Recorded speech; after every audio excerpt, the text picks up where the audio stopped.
পৃথিবীতে এমন এক দেশ আছে যেখানে মানুষ স্বাধীনভাবে হাসতেও পারে না, কথা বলতেও পারে না, এমনকি ইন্টারনেট ব্যবহার করাটাও অপরাধ। হ্যাঁ, আমি বলছি উত্তর কোরিয়া, অর্থাৎ নর্থ কোরিয়া কথা। একটা দেশ যেটা বাইরের দুনিয়ার কাছে রহস্যে ঘেরা। আজ আমরা ঢুকে পড়ব সেই অন্ধকারের ভিতরে, জানতে কেমন জীবন কাটে সেখানে। নর্থ কোরিয়া হলো বিশ্বের সবচেয়ে কঠোর একনায়কতন্ত্র। 1948 সালে কিম পরিবার ক্ষমতায় আসার পর থেকে আজ পর্যন্ত দেশটা এক পরিবারের অধীনে চলছে। বর্তমান শাসক কিম ইয়ং আন শুধু দেশের নেতা নন, জনগণের কাছে দেবতার মতো করে তাকে মানতে হয়। স্কুলে বাচ্চারা প্রতিদিন সকালে তার ছবি সামনে মাথা নত করে সালাম দেয়। আর কেউ যদি তার বিরুদ্ধে কিছু বলে, সেটা পুরো পরিবারের জন্য মৃত্যুদণ্ড ডেকে আনে। দেশের প্রতিটি নাগরিককে নজরদারিতে রাখা হয়।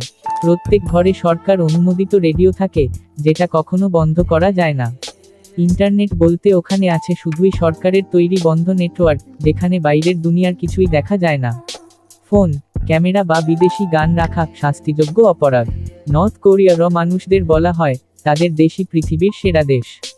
বাইরের দুনিয়ায় নাকি সবাই ক্ষুধার্ত আর নোংরা জীবন যাপন করে। বছরে একবার ভিক্টরি ডে এর সময় বিশাল সামরিক প্যারেড দেখানো হয়, যাতে মানুষ ভাবে দেশটা শক্তিশালী ও সুখী। কিন্তু আসলে পেছনে চলছে ক্ষুধা, ভয় আর অন্ধকার। কেউ যদি পালানোর চেষ্টা করে, তাকে গুলি করে হত্যা করা হয়। বেঁচে থাকা পরিবারকে পাঠানো হয় শ্রম শিবিরে, যেখানে দিনরাত নির্যাতন চলে। বাইরের সাংবাদিকরা যদি ঢোকার চেষ্টা করে, তারা শুধু সেই অংশটাই দেখতে পায় যেটা সরকার দেখাতে চায়। এভাবেই একটা পুরো জাতিকে রাখা হয়েছে এক ভয় আর মিথ্যার কারাগারে।